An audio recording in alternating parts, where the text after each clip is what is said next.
আজকের দিনে সামান্য কিছু একটা হলেই কিন্তু আমরা দুই একটা ক্যাপসুল বা ট্যাবলেট খেয়ে ফেলি। জ্বর, মাথা ব্যথা, পেট খারাপ, এই ধরনের সামান্য সমস্যার ওষুধ কিন্তু আমাদের সবার মুখস্থ। আর বড় কিছু হলে তো হাসপাতাল আছেই।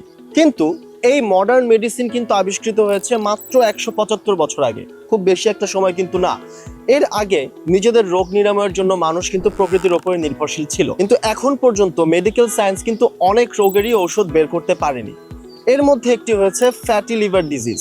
এখন পর্যন্ত ফ্যাটি লিভার ডিজিজের কিন্তু কোনো স্পেসিফিক ঔষধ আবিষ্কার করা সম্ভব হয়নি। তাহলে ফ্যাটি লিভার হলে করণীয় কি? এর জন্য আমাদের ফিরে যেতে হবে সেই প্রকৃতির কাছে। Milk thistle seed, cassia seed, wolfberry fruit, mulberry leaf, dandelion root, এই ধরনের বেশ কিছু ভেষজ রয়েছে যা বিশেষ করে লিভারের ফ্যাট কাটিয়ে ফ্যাটি লিভার কমাতে সাহায্য করে। আর এই ধরনের 9টি প্রাকৃতিক ভেষজ একত্রে করে আমরা নিয়ে এসেছি 21 ডে লিভার ডিটক্স টি, যা পরীক্ষিতভাবে লিভারের ফ্যাট কাটাতে কাজ করে। মাত্র 21 দিন নিয়মিতভাবে এই চা সেবন করলে ফ্যাটি লিভার থেকে সম্পূর্ণভাবে মুক্তি পাওয়া সম্ভব। তো আপনি আর কিসের জন্য অপেক্ষা করছেন? অর্ডার করতে ক্লিক করুন নিচের লিংকে অথবা কল করুন আমাদের হটলাইন নম্বরে।